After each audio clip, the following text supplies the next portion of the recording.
ਸਾਡੀ ਇਸ ਖਾਸ ਪੇਸ਼ਕਸ਼ ਦੇ ਵਿੱਚ ਤੁਹਾਡਾ ਸਵਾਗਤ ਹੈ। ਮੈਂ ਹਾਂ ਗੁਰਮੀਤ। ਨਸ਼ੇ ਦੇ ਉੱਤੇ ਇਸ ਦੇਸ਼ ਦੇ ਵਿੱਚ ਲੰਮੀ ਡਿਬੇਟ ਚੱਲ ਰਹੀ ਹੈ। ਕਾਫੀ ਸਮੇਂ ਤੋਂ ਇਹ ਡਿਬੇਟ ਚੱਲ ਰਹੀ ਹੈ ਅਤੇ ਪਿਛਲੇ ਕੁਝ ਸਮੇਂ ਦੇ ਵਿੱਚ ਇਹ ਡਿਬੇਟ ਹੋਰ ਜ਼ਿਆਦਾ ਤੇਜ਼ੀ ਦੇ ਨਾਲ ਅੱਗੇ ਵਧ ਰਹੀ ਹੈ। ਮੀਡੀਆ ਹਾਊਸਿਸ ਦੇ ਵਿੱਚ, ਮੀਡੀਆ ਚੈਨਲਸ ਦੇ ਵਿੱਚ ਤੇ ਇਸ ਦੇ ਨਾਲ ਹੀ ਸਮਾਜਿਕ ਤੌਰ ਤੇ ਡਿਬੇਟ ਵਧਦੀ ਜਾ ਰਹੀ ਹੈ। ਹੁਣ ਕੌਮੀ ਰਾਜਧਾਨੀ ਦੇ ਵਿੱਚ ਮੈਂ ਇਸ ਸਮੇਂ ਖੜਿਆ ਹੋਇਆ ਹਾਂ। ਪਿੱਛੇ ਦੀ ਜਿਹੜੀ ਤਸਵੀਰ ਹੈ ਉਹ ਤੁਸੀਂ ਵੇਖ ਸਕਦੇ ਹੋ। ਇਹ ਕੋਈ ਮਜ਼ਦੂਰ ਨਹੀਂ ਹਨ, ਇਹ ਕੋਈ ਕੰਮ ਕਰਨ ਵਾਲੇ ਲੋਕ ਨਹੀਂ ਹਨ। ਇਸ ਦੇ ਵਿੱਚੋਂ ਜ਼ਿਆਦਾਤਰ ਲੋਕ ਉਹ ਹਨ ਜਿਹੜੇ ਕਿ ਨਸ਼ਾ ਕਰਦੇ ਨੇ। ਨਸ਼ਾ ਕਿਵੇਂ ਕਰਦੇ ਨੇ ਇਹ ਵੀ ਤੁਹਾਨੂੰ ਦੱਸਾਂਗੇ, ਮਗਰ ਸਭ ਤੋਂ ਪਹਿਲਾਂ ਅਸੀਂ ਤੁਹਾਨੂੰ ਇੱਕ ਤਸਵੀਰ ਹਰਿਆਣਾ ਦੀ ਵਿਖਾਵਾਂਗੇ, ਕਿਉਂਕਿ ਹਰਿਆਣਾ ਦੇ ਵਿੱਚ ਪੁਲਿਸ ਭਰਤੀ ਦੇ ਦੌਰਾਨ 3 ਲੋਕਾਂ ਦੀ ਮੌਤ ਹੋਈ ਹੈ। ਪ੍ਰਸ਼ਾਸਨ ਇਹ ਕਹਿ ਰਿਹਾ ਹੈ ਕਿ ਇਹਨਾਂ ਦੀ ਮੌਤ ਨਸ਼ੇ ਦੇ ਕਾਰਨ ਹੋਈ ਹੈ। ਹਾਲਾਂਕਿ ਇੱਕ ਦੂਜਾ ਤਰਕ ਇਹ ਵੀ ਦਿੱਤਾ ਜਾ ਰਿਹਾ ਹੈ ਕਿ ਗਰਮੀ ਦੇ ਕਾਰਨ ਇਹ ਮੌਤ ਹੋਈ ਹੋ ਸਕਦੀ ਹੈ, ਮਗਰ ਸਭ ਤੋਂ ਵੱਡਾ ਕਾਰਨ ਇਸ ਦੇ ਪਿੱਛੇ ਜਿਹੜਾ ਦੱਸਿਆ ਜਾ ਰਿਹਾ ਹੈ ਉਹ ਪ੍ਰੋਬਬਲੀ ਉਹ ਹੋ ਸਕਦਾ ਹੈ ਨਸ਼ਾ। ਤੇ ਕੁੱਲ ਮਿਲਾ ਕੇ ਨਸ਼ੇ ਦੇ ਉੱਤੇ ਇੱਕ ਵਾਰ ਫਿਰ ਤੋਂ ਡਿਬੇਟ ਰਿਵਾਈਵ ਹੋਈ ਹੈ ਤੇ ਇਸੇ ਤੇ ਪੇਸ਼ ਹੈ ਸਾਡੀ ਇਹ ਖਾਸ ਪੇਸ਼ਕਸ਼। ਇਸ ਸਮੇਂ ਮੈਂ ਕੌਮੀ ਰਾਜਧਾਨੀ ਦੇ ਵਿੱਚ ਖੜਿਆ ਹੋਇਆ ਹਾਂ। ਦਿੱਲੀ ਦੀ ਇਹ ਤਸਵੀਰ ਹੈ ਤੇ ਇਹ ਰਸਤਾ ਜਿਹੜਾ ਹੈ ਇਹ ਪੂਰਾ ਰਸਤਾ ISBT ਦੇ ਵੱਲ ਯਾਨੀ ਕਿ ਬੱਸ ਅੱਡੇ ਦੇ ਵੱਲ ਜਾਂਦਾ ਹੈ। ਗੱਡੀਆਂ ਗੁਜ਼ਰ ਰਹੀਆਂ ਨੇ। ਇਸ ब्रिज ਦੇ ਥੱਲੇ ਕਾਫੀ ਲੋਕ बैठे हुए ने। एक ही कर रहे ने। इन्हां दे नाल गलबात करते हैं। भैया आपका नाम क्या है? मोनी। क्या? मोनी। मोनी। अच्छा मोनी, ये क्या कर रहे हो आप? नशा कर रहे हैं। नशा कर रहे हैं। ये कौन सा इंजेक्शन है? ये वाला है, ये जो आपने लगाया डोज? ये डोज जेड़ा है ये लोग लगा रहे हैं। तो दिन में कितने डोज लगा लेते हो? दिन में लग जाता है 5-6 डोज। तो यहाँ पे जितने लोग ये बैठे हुए हैं ये सब यही काम करते हैं? क्यों करते हो ये? क्या करें, नशा लग चुका है। स्मैक पीते थे पहले, स्मैक छोड़ने के चक्कर में ये लग गई अब। पहले स्मैक पीते थे, अब ये करने लगे हो, सिरिंज लगाते हो। मोनी कितने टाइम से यहाँ पर बैठते हो? हमारी तो पैदाइश ही यहीं पे। कोई सरकार की तरफ से या कोई कहीं से कोई कुछ नहीं? ਤੇ ਇਹ ਵੀ ਇੱਕ ਤਸਵੀਰ ਹੈ। ਅਸੀਂ ਨਾਰਮਲੀ ਡਿਬੇਟਸ ਟੀਵੀ ਚੈਨਲਸ ਤੇ ਕਰਦੇ ਹਾਂ ਤੇ ਉਹਨਾਂ ਡਿਬੇਟਸ ਦੇ ਵਿੱਚ ਅਸੀਂ ਇੱਕ ਸਪੈਸੀਫਿਕ ਸੂਬੇ ਦੀ ਗੱਲ ਕਰ ਦਿੰਦੇ ਹਾਂ, ਪੰਜਾਬ ਦੀ ਗੱਲ ਕਰ ਦਿੰਦੇ ਹਾਂ ਜਾਂ ਅਸੀਂ ਗੋਆ ਦੀ ਗੱਲ ਕਰ ਦਿੰਦੇ ਹਾਂ, ਮਗਰ ਇਹ ਵੀ ਇੱਕ ਅਸਲ ਤਸਵੀਰ ਹੈ ਕਿ ਦੇਸ਼ ਦੀ ਮੂਲ ਸਮੱਸਿਆ ਬਣ ਗਿਆ ਹੈ ਨਸ਼ਾ। ਦੇਸ਼ ਦੀ ਮੂਲ ਸਮੱਸਿਆ ਬਣ ਗਈ ਹੈ ਡਰੱਗਸ। ਤੇ ਹੁਣ ਤੁਹਾਨੂੰ ਤਸਵੀਰ ਵਿਖਾਵਾਂਗੇ ਹਰਿਆਣਾ ਦੀ। ਹਰਿਆਣਾ ਦੇ ਵਿੱਚ 3 ਲੋਕਾਂ ਦੀ ਮੌਤ ਹੋਈ ਹੈ। ਬਹੁਤ ਗੰਭੀਰ ਮਾਮਲਾ ਹੈ। ਪ੍ਰਸ਼ਾਸਨ ਕਹਿ ਰਿਹਾ ਹੈ ਕਿ ਨਸ਼ੇ ਦੇ ਕਾਰਨ ਮੌਤ ਹੋਈ ਹੋ ਸਕਦੀ ਹੈ ਤੇ ਕੁਝ ਲੋਕ ਇਹ ਵੀ ਦਾਅਵਾ ਕਰ ਰਹੇ ਨੇ ਕਿ ਗਰਮੀ ਦੇ ਕਾਰਨ ਮੌਤ ਹੋਈ ਹੈ। ਕਿਵੇਂ ਮੌਤ ਹੋਈ ਹੈ ਇਸ ਦਾ ਆਉਣ ਵਾਲੇ ਦਿਨਾਂ ਦੇ ਵਿੱਚ ਸਪੈਸੀਫਿਕਲੀ ਪਤਾ ਚੱਲ ਜਾਏਗਾ, ਮਗਰ ਨਸ਼ੇ ਦੇ ਉੱਤੇ ਅਸੀਂ ਆਪਣੀ ਇਸ ਪੇਸ਼ਕਸ਼ ਦੇ ਵਿੱਚ ਜ਼ਰੂਰ ਜ਼ੋਰ ਦੇਵਾਂਗੇ। ਸਭ ਤੋਂ ਪਹਿਲਾਂ ਤੁਹਾਨੂੰ ਵਿਖਾਉਂਦੇ ਹਾਂ ਸਾਡੀ ਇੱਕ ਖਾਸ ਰਿਪੋਰਟ। ਹਰਿਆਣਾ ਵਿੱਚ 10,000 ਸਿਪਾਹੀਆਂ ਦੇ ਅਹੁਦਿਆਂ ਦੀ ਵੈਕੈਂਸੀ ਭਰਨ ਦਾ ਸਰਕਾਰ ਵੱਲੋਂ ਐਲਾਨ। ਭਰਤੀ ਦੀ ਤਾਰੀਖ 15 ਜੂਨ ਤੋਂ 14 ਜੁਲਾਈ। ਕੁਰੂਕਸ਼ੇਤਰ ਵਿੱਚ ਸੂਬੇ ਦੇ ਨੌਜਵਾਨ ਜੁਟਣੇ ਹੋਏ ਸ਼ੁਰੂ। ਫਿਜ਼ੀਕਲ ਸਕਰੀਨਿੰਗ ਟੈਸਟ ਦੌਰਾਨ 2 ਨੌਜਵਾਨਾਂ ਦੀ ਮੌਤ। ਵਜ੍ਹਾ ਨਸ਼ੇ ਦਾ ਇਸਤੇਮਾਲ। ਡੋਪ ਟੈਸਟ ਦਾ ਨਹੀਂ ਸੀ ਕੋਈ ਪ੍ਰਬੰਧ। ਹਾਲਾਂਕਿ ਪੋਸਟਮਾਰਟਮ ਰਿਪੋਰਟ ਆਉਣ ਵਿੱਚ ਅਜੇ ਸਮਾਂ, ਪਰ ਅਧਿਕਾਰਿਕ ਪੱਧਰ ਤੇ ਇਹ ਪੁਸ਼ਟੀ ਭਰਤੀ ਬੋਰਡ ਦੇ ਮੈਂਬਰਸ ਅਤੇ DC ਵੀ ਕਰ ਚੁੱਕੇ ਨੇ। 24 ਜੂਨ ਨੂੰ ਜਦ ਸਿਪਾਹੀ ਭਰਤੀ ਪ੍ਰਕਿਰਿਆ ਲਈ ਬੋਰਡ ਰੁੱਝਿਆ ਹੋਇਆ ਸੀ, ਟੈਸਟ ਦੀ ਪ੍ਰਕਿਰਿਆ ਚੱਲ ਰਹੀ ਸੀ, ਨੌਜਵਾਨ ਦੌੜ ਲਈ ਤਿਆਰ ਖੜੇ ਸਨ। ਦੌੜ ਸ਼ੁਰੂ ਹੋਈ। ਥੋੜੀ ਦੇਰ ਬਾਅਦ 2 ਨੌਜਵਾਨ ਦੌੜਦੇ ਹੋਏ ਕਸ਼ ਖਾ ਕੇ ਡਿੱਗ ਪਏ। ਇੱਕ ਦੀ ਕੁਰੂਕਸ਼ੇਤਰ ਦੇ LNJP ਹਸਪਤਾਲ ਅਤੇ ਦੂਜੇ ਦੀ PGI ਚੰਡੀਗੜ੍ਹ ਵਿੱਚ ਮੌਤ ਹੋ ਗਈ। ਇਸੇ ਦੌਰਾਨ 54 ਹੋਰ ਨੌਜਵਾਨ ਵੀ ਇੱਕ ਤੋਂ ਬਾਅਦ ਇੱਕ ਕੁਰੂਕਸ਼ੇਤਰ ਦੇ LNJP ਹਸਪਤਾਲ ਵਿੱਚ ਭਰਤੀ ਹੋ ਗਏ। ਕਾਰਨ ਜੋ ਸਾਹਮਣੇ ਆਇਆ ਉਹ ਕਿਸੇ ਨੂੰ ਵੀ ਹੈਰਾਨ ਕਰਨ ਲਈ ਕਾਫੀ ਸੀ। ਨੌਜਵਾਨ ਨੌਕਰੀ ਹਾਸਲ ਕਰਨ ਲਈ, ਆਪਣੀ ਪਰਫਾਰਮੈਂਸ ਨੂੰ ਵਧਾਉਣ ਲਈ ਨਸ਼ੇ ਦਾ ਕਰ ਰਹੇ ਸਨ ਇਸਤੇਮਾਲ। ਜੀ ਹਾਂ, 2 ਨੌਜਵਾਨ ਡਰੱਗ ਦੀ ਓਵਰਡੋਜ਼ ਕਰਕੇ ਮੌਤ ਦਾ ਸ਼ਿਕਾਰ ਹੋ ਗਏ, ਜਦੋਂ ਕਿ ਬਾਕੀ ਦੇ ਕਈ ਭਰਤੀ ਪ੍ਰਕਿਰਿਆ ਨੂੰ ਦੇਖਣ ਆਏ ਨੌਜਵਾਨ ਵੀ ਨਸ਼ੇ ਦੀ ਡੋਜ਼ ਕਰਕੇ ਹਸਪਤਾਲ पहुंच रहे ने। एक लड़का है वो गिर गया था उस अपनी रेस फिनिश लाइन के पास और उसको यहाँ हमारे LNJP सिविल हॉस्पिटल में भर्ती किया गया था, जिसकी डेथ हो गई है। साथ ही एक बच्चा इसी तरीके से आज भर्ती के दौरान ही वो गिर गया था, उसको चंडीगढ़ रेफर किया गया था, वहाँ पे उसकी डेथ हो गई है।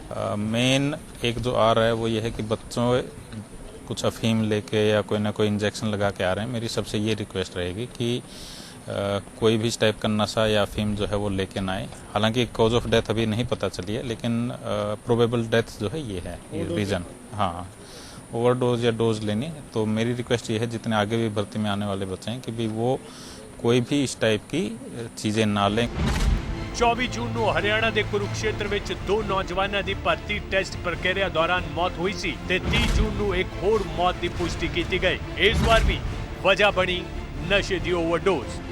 ਭਰਤੀ ਪ੍ਰਕਿਰਿਆ ਵਿੱਚ ਸ਼ਾਮਲ ਹੋਏ ਨੌਜਵਾਨਾਂ ਦਾ ਹਸਪਤਾਲ ਵਿੱਚ ਭਰਤੀ ਹੋਣ ਦਾ ਸਿਲਸਿਲਾ ਤਾਂ ਪਿਛਲੇ ਦਿਨਾਂ ਤੋਂ ਹੀ ਜਾਰੀ ਸੀ, ਪਰ ਇੱਕ ਹੋਰ ਇਸ ਮੌਤ ਨੇ ਫਿਰ ਤੋਂ ਕਈ ਸਵਾਲ ਚੁੱਕ ਦਿੱਤੇ।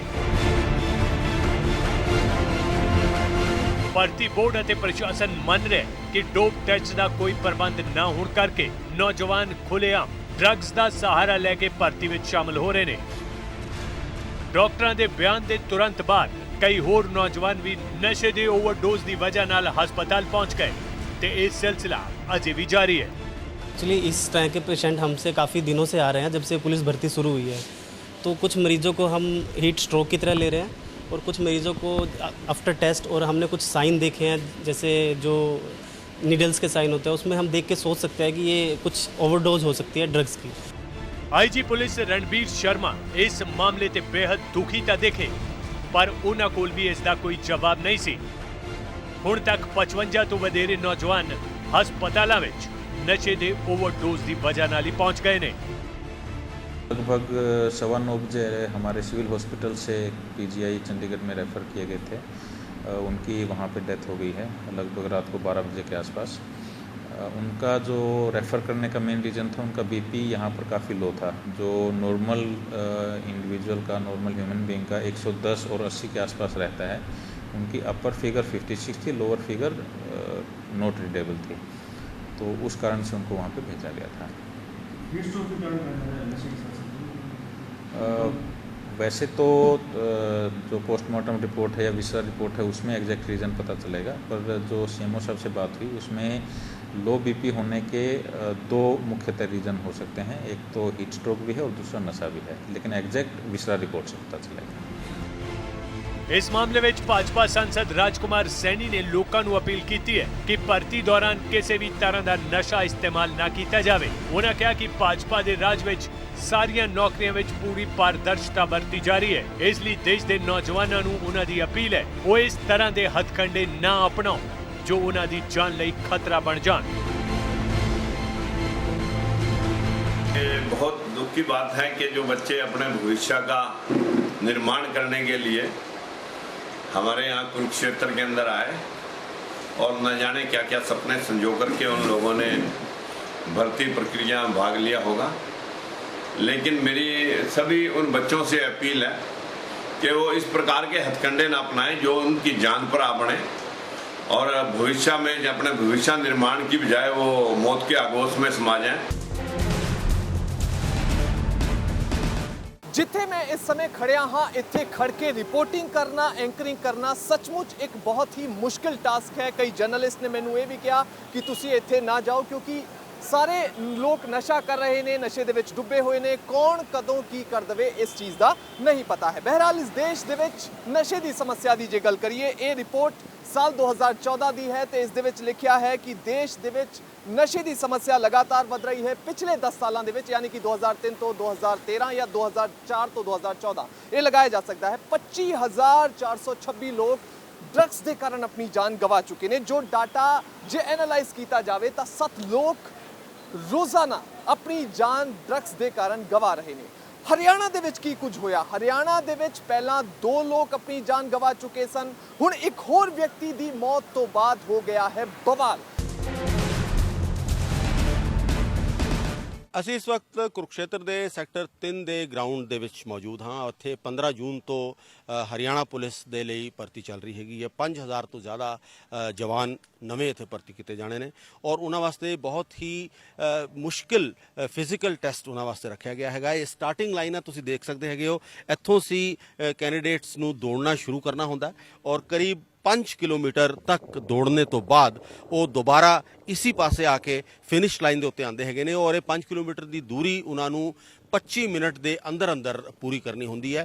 और अज जबकि असी 30 जून नूं तुहाडे नाल गलबात कर रहे हैं, गर्मी जिहड़ी है अपने पूरे शबाब ते है, उमस भी बहुत ज़्यादा है ਔਰ ਇਹਨਾਂ ਹਾਲਾਤਾਂ ਦੇ ਵਿੱਚ ਤੁਸੀਂ ਵੇਖ ਸਕਦੇ ਹੋ ਕਿ ਪੱਕੀ ਸੜਕ ਦੇ ਉੱਤੇ ਜਿੱਥੇ ਕਿ ਵਾਹਨਾਂ ਦਾ ਵਹੀਕਲਸ ਦਾ ਟ੍ਰੈਫਿਕ ਚੱਲਦਾ ਹੈਗਾ ਉਸ ਸੜਕ ਦੇ ਉੱਤੇ ਇਹਨਾਂ ਕੈਂਡੀਡੇਟਸ ਨੂੰ ਦੌੜਨਾ ਪੈ ਰਿਹਾ ਹੈਗਾ ਔਰ ਇਸ ਦੀ ਵਜ੍ਹਾ ਨਾਲ ਹੀ ਨਾ ਸਿਰਫ ਉਹਨਾਂ ਨੂੰ ਕਾਫੀ ਤਰ੍ਹਾਂ ਦੀਆਂ ਸ਼ਾਰੀਰਿਕ ਔਕੜਾਂ ਦਾ ਸਾਹਮਣਾ ਕਰਨਾ ਪੈ ਰਿਹਾ। ਕੁਝ ਕੈਂਡੀਡੇਟਸ ਇਸ ਰੇਸ ਨੂੰ ਜਿੱਤਣ ਲਈ ਜਾਂ ਇਹਦੇ ਵਿੱਚ ਕੁਆਲੀਫਾਈ ਕਰਨ ਦੇ ਲਈ ਡਰੱਗਸ ਦਾ ਇਸਤੇਮਾਲ ਵੀ ਕਰ ਰਹੇ ਹੈਗੇ ਨੇ ਔਰ ਇਹੀ ਵਜ੍ਹਾ ਹੈ ਕਿ 3 ਨੌਜਵਾਨ ਜਿਹੜੇ ਨੇ ਇਸ ਵਜ੍ਹਾ ਦੇ ਨਾਲ ਹਲਾਕ ਵੀ ਹੋ ਚੁੱਕੇ ਹੈਗੇ ਨੇ। ਮੈਂ ਆਪਣੇ ਕੈਮਰਾਮੈਨ ਨੂੰ ਕਹਾਂਗਾ ਕਿ ਕੁਝ ਥੋੜਾ ਤੁਹਾਨੂੰ ਨਜ਼ਾਰਾ ਦਿਖਾਣ। ਇਹ ਕੁਝ ਡਰੱਗਸ ਦੀਆਂ ਇੱਥੇ ਬੋਤਲਾਂ ਔਰ ਫੋਇਲਸ ਵਗੈਰਾ ਇੱਥੇ ਪਏ ਹੈਗੇ ਨੇ। ਤਰ੍ਹਾਂ ਤਰ੍ਹਾਂ ਦੇ ਚੀਜ਼ਾਂ ਜਿਹੜੀਆਂ ਉਹ ਇਸਤੇਮਾਲ ਕੀਤੀਆਂ ਜਾਂਦੀਆਂ ਹੈਗੀਆਂ ਨੇ। ਇਹ ਜਿਵੇਂ ਤੁਸੀਂ ਦੇਖ ਸਕਦੇ ਹੈਗੇ ਹੋ ਜ਼ਿਆਦਾਤਰ ਜਿਹੜੇ ਨੌਜਵਾਨ ਹੈਗੇ ਨੇ ਉੱਥੇ ਆਇਓਡੈਕਸ ਦਾ ਇਸਤੇਮਾਲ ਕਰ ਰਹੇ ਨੇ। ਇਸ ਨੂੰ ਸਿਰਫ ਜਿਹੜੀ ਕਿ ਐਪਲੀਕੇਸ਼ਨ ਦੀ ਦਵਾ ਹੈ ਉਸ ਨੂੰ ਸਿਰਫ ਐਪਲੀਕੇਸ਼ਨ ਦੇ ਵਾਸਤੇ ਹੀ ਇਸਤੇਮਾਲ ਨਹੀਂ ਕਰ ਰਹੇ ਬਲਕਿ ਇਸ ਨੂੰ ਓਰਲੀ ਵੀ ਇਸਤੇਮਾਲ ਕਰ ਰਹੇ ਹੈਗੇ ਨੇ। ਇਸ ਨੂੰ ਖਾ ਕੇ ਵੀ ਉਹ ਆਪਣੀ ਪਰਫਾਰਮੈਂਸ ਨੂੰ ਵਧਾਉਣ ਦੀ ਕੋਸ਼ਿਸ਼ ਕਰ ਰਹੇ ਹੈਗੇ ਨੇ। ਇੱਥੇ ਤੁਸੀਂ ਦੇਖ ਸਕਦੇ ਹੈਗੇ ਹੋ ਕਿ ਤਰ੍ਹਾਂ ਤਰ੍ਹਾਂ ਦੇ ਪੇਨ ਕਿਲਰਸ ਔਰ ਤਰ੍ਹਾਂ ਤਰ੍ਹਾਂ ਦੇ ਜਿਹੜੀਆਂ ਸਟੀਰੋਇਡਸ ਵਗੈਰਾ ਹੈਗੇ ਨੇ ਉਹ ਇੱਥੇ ਜਗ੍ਹਾ ਜਗ੍ਹਾ ਵਿਖਰੇ ਹੋਏ ਨੇ ਔਰ ਇਹ ਨਜ਼ਾਰਾ ਜਿਹੜਾ ਸਿਰਫ ਇसी ਜਗ੍ਹਾ ਦਾ ਨਹੀਂ ਆਸ-ਪਾਸ ਦੇ ਪੂਰੇ ਇਸ ਇਲਾਕੇ ਦੇ ਵਿੱਚ ਦੂਰ ਦੂਰ ਤੱਕ ਜੇ ਤੁਸੀਂ ਨਜ਼ਰ ਦੌੜਾਓ ਤੇ ਉੱਥੇ ਤੁਹਾਨੂੰ ਇਸ ਤਰ੍ਹਾਂ ਦੀਆਂ ਦਵਾਈਆਂ ਦੇ ਜਿਹੜੇ ਫੋਇਲਸ ਹੈਗੇ ਨੇ ਜਿਹੜੇ ਉਹਨਾਂ ਦੇ ਟਿਊਬਸ ਹੈਗੀਆਂ ਨੇ ਉਹ ਤੁਹਾਨੂੰ ਇੱਥੇ ਨਜ਼ਰ ਆ ਸਕਦੀਆਂ ਹੈਗੀਆਂ ਨੇ। पुलिस भर्ती में आए तीसरे युवक की मौत हो गई है। इसका भी नतीजा खुलासा नहीं हुआ है कि किस कारण तीसरे युवक की मौत हुई है। इसका कारण साफ कहीं ना कहीं नशा जरूर बताया जाता है। भर्ती स्थल पर इतनी बड़ी मात्रा में नशा कहां से पहुंच रहा है, पुलिस प्रशासन और भर्ती के बोर्ड के लिए एक सवालिया निशान जरूर खड़ा हो चुका है।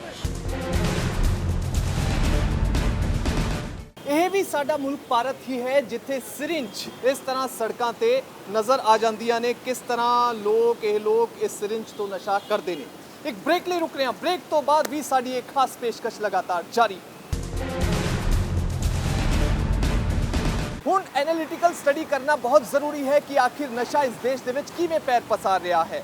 ਇਹ ਵਰਲਡ ਡਰੱਗ ਰਿਪੋਰਟ ਹੈ ਸਾਲ 2015 ਦੇ ਵਿੱਚ ਜਾਰੀ ਕੀਤੀ ਗਈ ਸੀ ਯੂਨਾਈਟਿਡ ਨੇਸ਼ਨਸ ਦੇ ਵੱਲੋਂ ਤੇ ਇਸ ਦੇ पेज नंबर 145, 46 ਤੇ 47 ਤੇ ਮੈਂ ਤੁਹਾਡਾ ਧਿਆਨ ਦਿਲਵਾਣਾ ਚਾਹਾਂਗਾ। पेज नंबर 145 ਤੇ ਜੇ ਅਸੀਂ ਜਾਈਏ ਤਾਂ ਇਸ ਦੇ ਵਿੱਚ ਓਪੀਅਮ ਦੀ ਗੱਲ ਕੀਤੀ ਗਈ ਹੈ ਯਾਨੀ ਕਿ ਨਸ਼ੇ ਦੀ ਪੈਦਾਵਾਰ ਜਿਹੜਾ ਹੈ ਉਹ ਪਾਕਿਸਤਾਨ ਤੇ ਅਫਗਾਨਿਸਤਾਨ ਤੇ ਹੋਰਨਾਂ ਮੁਲਕਾਂ ਦੇ ਵਿੱਚ ਵਿਖਾਈ ਗਈ ਹੈ। ਭਾਰਤ ਦੀ ਗੱਲ ਇਸ ਦੇ ਵਿੱਚ ਨਹੀਂ ਕੀਤੀ ਗਈ। ਇੱਕ ਚੀਜ਼ ਹੈ ਕਿ ਜੇ ਯੂਨਾਈਟਿਡ ਨੇਸ਼ਨਸ ਦੇ ਵੱਲੋਂ ਸਟੱਡੀ ਕੀਤੀ ਗਈ ਹੈ ਤਾਂ ਫਿਰ ਇੱਕ ਚੀਜ਼ ਸਾਫ਼ ਹੈ ਕਿ ਪਾਕਿਸਤਾਨ ਤੇ ਅਫਗਾਨਿਸਤਾਨ ਦੇ ਵਿੱਚ ਨਸ਼ਾ ਵੱਡੇ ਪੱਧਰ ਤੇ ਹੁੰਦਾ ਹੈ। ਅਫਗਾਨਿਸਤਾਨ ਦੇ ਵਿੱਚ ਜੇ ਵੇਖਿਆ ਜਾਏ ਤੇ ਸਾਲ 2014 ਦੇ ਵਿੱਚ 2,24,000 ਹੈਕਟੇਅਰ ਲੈਂਡ ਤੇ ਓਪੀਅਮ ਦੀ ਖੇਤੀ ਕੀਤੀ ਗਈ ਤੇ ਪਾਕਿਸਤਾਨ ਦੇ ਵਿੱਚ 2013 ਦੇ ਵਿੱਚ 493 ਹੈਕਟੇਅਰ ਲੈਂਡ ਤੇ ਓਪੀਅਮ ਦੀ ਖੇਤੀ ਹੋਈ। ਇੰਡੀਆ ਦਾ ਇਸ ਦੇ ਵਿੱਚ ਡਾਟਾ ਨਹੀਂ ਹੈ। ਇਸ ਕਰਕੇ ਇਹ ਕਿਹਾ ਜਾ ਸਕਦਾ ਹੈ ਕਿ ਅਫਗਾਨਿਸਤਾਨ ਪਾਕਿਸਤਾਨ ਵਰਗੇ ਮੁਲਕਾਂ ਤੋਂ ਇਹ ਨਸ਼ਾ ਇੰਟਰਨੈਸ਼ਨਲ ਬਾਰਡਰ ਤੋਂ ਹੁੰਦਾ ਹੋਇਆ ਪੰਜਾਬ ਜਾਂ ਹੋਰ ਸਰਹੱਦੀ ਮੁਲਕਾਂ ਦੇ ਵਿੱਚ ਪਹੁੰਚਦਾ ਹੈ।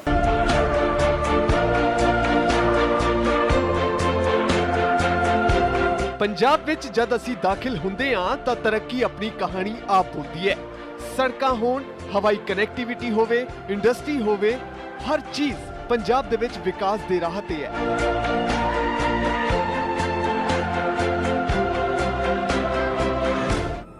ਪਰ ਇਸ ਸਭ ਦੇ ਨਾਲ ਇੱਕ ਕਲੰਕ ਪੰਜਾਬ ਦੇ ਸਿਰ ਵਿਰੋਧੀਆਂ ਨੇ ਲਾਇਆ ਹੈ, ਉਹ ਹੈ ਨਸ਼ਿਆਂ ਦਾ ਕਲੰਕ।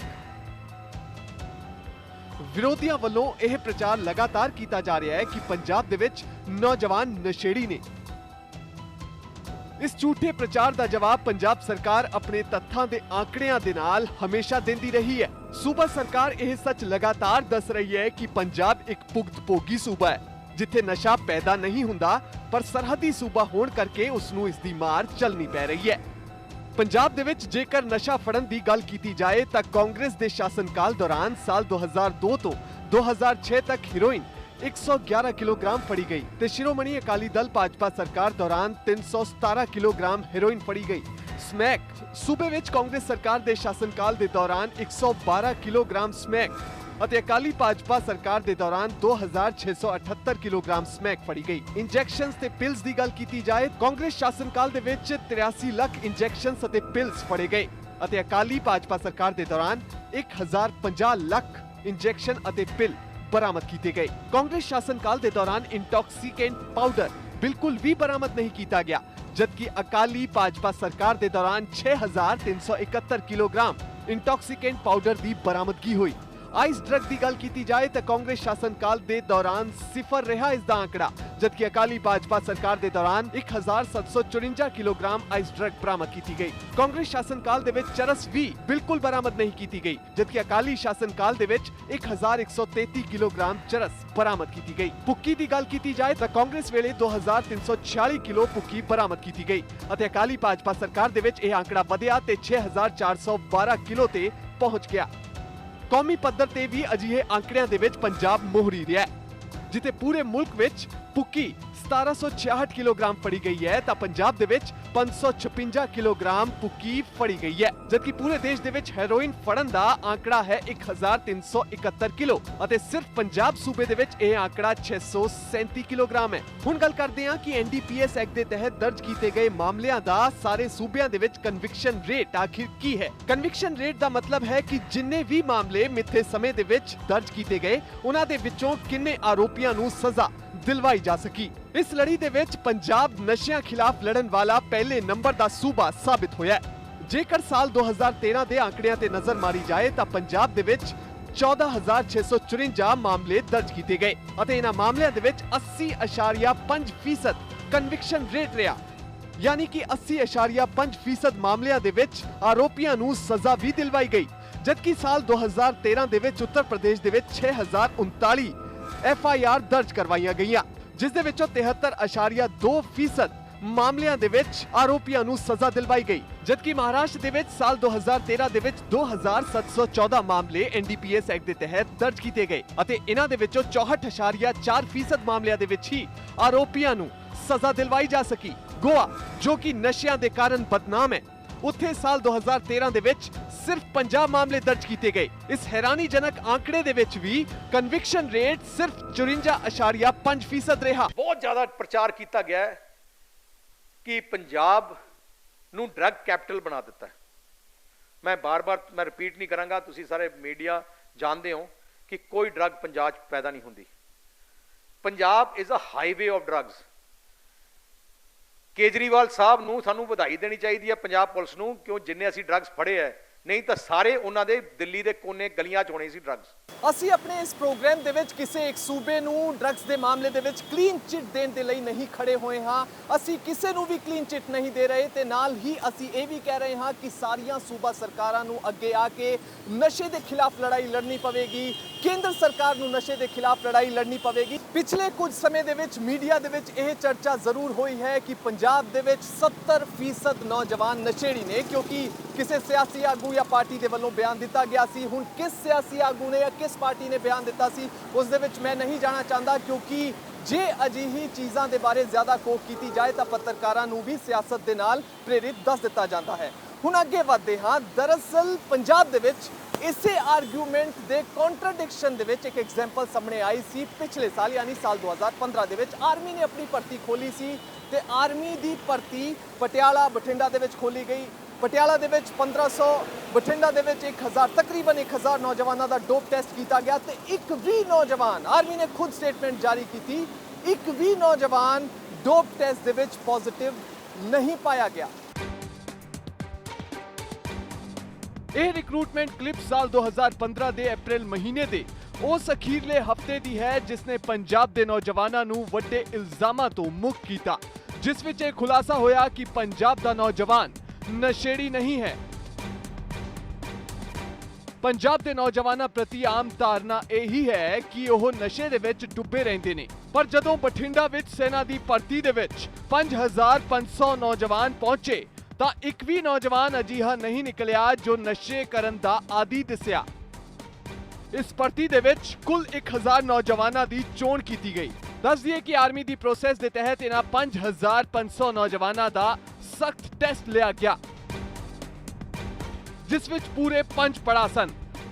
ਪਹਿਲਾਂ ਇਹਨਾਂ ਨੌਜਵਾਨਾਂ ਤੋਂ 1600 ਮੀਟਰ ਦੌੜ ਕਰਵਾਈ ਗਈ, ਫਿਰ ਡਾਕੂਮੈਂਟੇਸ਼ਨ ਹੋਈ, physical measurement, complete medical checkup ਤੇ ਫਿਰ ਰਿਟਨ ਟੈਸਟ ਕਰਵਾਇਆ ਗਿਆ।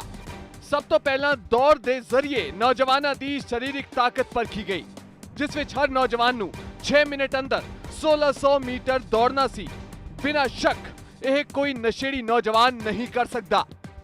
ਉਸ ਤੋਂ ਬਾਅਦ ਇਹਨਾਂ ਨੌਜਵਾਨਾਂ ਨੂੰ ਡਾਰਕ ਰੂਮ ਦੇ ਵਿੱਚ ਲੈ ਜਾਇਆ ਗਿਆ, ਜਿੱਥੇ ਬਿਲਕੁਲ ਹਨੇਰਾ ਸੀ ਤੇ ਫਿਰ ਅਚਾਨਕ ਉਹਨਾਂ ਦੀਆਂ ਅੱਖਾਂ ਤੇ ਹਾਈ ਬੀਮ ਲਾਈਟ ਛੱਡੀ ਗਈ। ਉਹਨਾਂ ਦੀ ਪੁਤਲੀਆਂ ਦੀ ਮੂਵਮੈਂਟ ਚੈੱਕ ਕਰਨ ਦੇ ਲਈ ਇਹ ਸਭ ਕੁਝ ਕੀਤਾ ਗਿਆ। ਇਸ ਪਿੱਛੇ ਤਰਕ ਇਹ ਸੀ ਕਿ ਜੇ ਨੌਜਵਾਨ ਨਸ਼ੇੜੀ ਹੋਣਗੇ ਤਾਂ ਉਹਨਾਂ ਦੀਆਂ ਅੱਖਾਂ ਦੀਆਂ ਪੁਤਲੀਆਂ ਹਾਈ ਬੀਮ ਲਾਈਟ ਤੇ ਰਿਐਕਟ ਨਹੀਂ ਕਰਨਗੀਆਂ, ਜਦਕਿ ਆਮ ਨੌਜਵਾਨਾਂ ਦਾ ਹਾਈ ਬੀਮ ਲਾਈਟ ਤੇ ਰਿਐਕਸ਼ਨ ਲਾਜ਼ਮੀ ਹੋਵੇਗਾ। ਇਸ ਤੋਂ ਇਲਾਵਾ ਇਹਨਾਂ ਨੌਜਵਾਨਾਂ ਦੇ ਨਸ਼ੇ ਸੰਬੰਧਿਤ ਹੋਰ ਵੀ ਕਈ ਟੈਸਟ ਕਰਵਾਏ ਗਏ, ਜਿਸ ਵਿੱਚ ਹੱਥਾਂ ਦੇ ਕੰਬਣ ਦਾ ਟੈਸਟ ਵੀ ਹੋਇਆ ਤੇ ਇਸ ਵਿੱਚ ਕੋਈ ਵੀ ਨੌਜਵਾਨ ਫੇਲ ਨਹੀਂ ਹੋਇਆ। ਸੈਨਾ ਵੱਲੋਂ ਭਰਤੀ ਲਈ ਇਹ ਪੈਮਾਨਾ ਇਸ ਲਈ ਰੱਖਿਆ ਗਿਆ ਤਾਂ ਜੋ ਸੈਨਾ ਵਿੱਚ ਕੋਈ ਨਸ਼ੇੜੀ ਨੌਜਵਾਨ ਭਰਤੀ ਨਾ ਹੋ ਸਕੇ। ਪੰਜਾਬ ਦੇ ਨੌਜਵਾਨਾਂ ਨੇ ਇਸ ਵਿੱਚ ਸਫਲਤਾ ਹਾਸਲ ਕਰ ਉਹਨਾਂ ਲੋਕਾਂ ਦੇ ਮੂੰਹ ਬੰਦ ਕਰਵਾ ਦਿੱਤੇ ਜੋ ਬੇਵਜ੍ਹਾ ਨੌਜਵਾਨਾਂ ਨੂੰ ਬਦਨਾਮ ਕਰਦੇ ਨੇ। ਹੁਣ ਨਸ਼ਾ ਸਿਆਸੀ ਇਲਜ਼ਾਮਬਾਜ਼ੀਆਂ ਦੇ ਦੌਰ ਤੋਂ ਨਿਕਲ ਕੇ ਲੋਕਾਂ ਦੇ ਘਰਾਂ ਦੇ ਵਿੱਚ ਵੜ ਚੁੱਕਿਆ ਹੈ, ਗੰਭੀਰ ਸਮੱਸਿਆ ਬਣ ਚੁੱਕਿਆ ਹੈ ਤੇ ਪਿਛਲੇ ਕੁਝ ਸਮੇਂ ਦੇ ਵਿੱਚ ਅਸੀਂ ਕਾਫੀ ਪ੍ਰੋਗਰਾਮਸ ਨਸ਼ੇ ਦੇ ਉੱਤੇ ਬਣਾ ਚੁੱਕੇ ਹਾਂ। ਇੱਕ ਵੱਡੀ ਸਮੱਸਿਆ ਹੈ ਤੇ ਇਸ ਦੇ ਵਿੱਚ ਇੱਕ ਚੀਜ਼ ਹੋਰ ਸਮਝਣੀ ਜ਼ਰੂਰੀ ਹੈ ਕਿ ਲਗਭਗ ਸਾਰੀਆਂ ਸਿਆਸੀ ਪਾਰਟੀਆਂ, ਕਾਂਗਰਸ ਹੋਵੇ, ਆਮ ਆਦਮੀ ਪਾਰਟੀ ਹੋਵੇ, बीजेपी होवे, शिरोमणि अकाली दल होवे, सारियां ही पार्टियां इस दे लई जिम्मेवार ने क्योंकि एक दूजे ते आरोप तां ला रहीआं ने, मगर इस दे हल दे लई की कीता जाना चाहिदा है ਉਹ नहीं दस रहीआं ने। ਇਹ ਦੱਸਿਆ ਜਾ ਰਿਹਾ ਹੈ ਕਿ ਸੂਬੇ ਦੇ ਵਿੱਚ ਨਸ਼ਾ ਹੈ, ਉਹ ਸੂਬੇ ਦੇ ਵਿੱਚ ਨਸ਼ਾ ਹੈ, ਮਗਰ ਇਹ ਨਹੀਂ ਦੱਸਿਆ ਜਾ ਰਿਹਾ ਕਿ ਇਸ ਨਸ਼ੇ ਦਾ ਹੱਲ ਕੀ ਹੈ। ਇਸ ਕਰਕੇ ਸਾਰੀਆਂ ਸਿਆਸੀ ਪਾਰਟੀਆਂ ਇੱਕ ਟੇਬਲ ਤੇ ਆ ਕੇ ਬੈਠਣ, ਆਪਣਾ ਫਰਜ਼ ਨਿਭਾਉਣ ਤੇ ਇਕੱਠੇ ਹੋ ਕੇ ਇਹ ਡਿਟਰਮੀਨੇਸ਼ਨ ਕਰਨ, ਇਹ ਤੈਅ ਕਰਨ, ਇਹ ਮੰਥਨ ਕਰਨ ਕਿ ਦੇਸ਼ ਦੇ ਵਿੱਚੋਂ ਨਸ਼ਾ ਕਿਵੇਂ ਖਤਮ ਕੀਤਾ ਜਾਏ। ਇਸ ਦੇ ਉੱਤੇ ਸਿਆਸਤ ਬਿਲਕੁਲ ਬੰਦ ਕੀਤੀ ਜਾਏ। ਸਾਡੀ ਇਸ ਖਾਸ ਪੇਸ਼ਕਸ਼ ਦੇ ਵਿੱਚ ਫਿਲਹਾਲ ਇੰਨਾ ਹੀ। ਮੈਨੂੰ ਗੁਰਮੀਤ ਨੂੰ, ਮੇਰੇ ਵੀਡੀਓ ਜਰਨਲਿਸਟ ਪ੍ਰਵੀਨ ਰਾਣਾ ਨੂੰ ਦਿਓ ਇਜਾਜ਼ਤ ਤੇ ਤੁਸੀਂ ਦੇਖਦੇ ਰਹੋ PTC ਨਿਊਜ਼।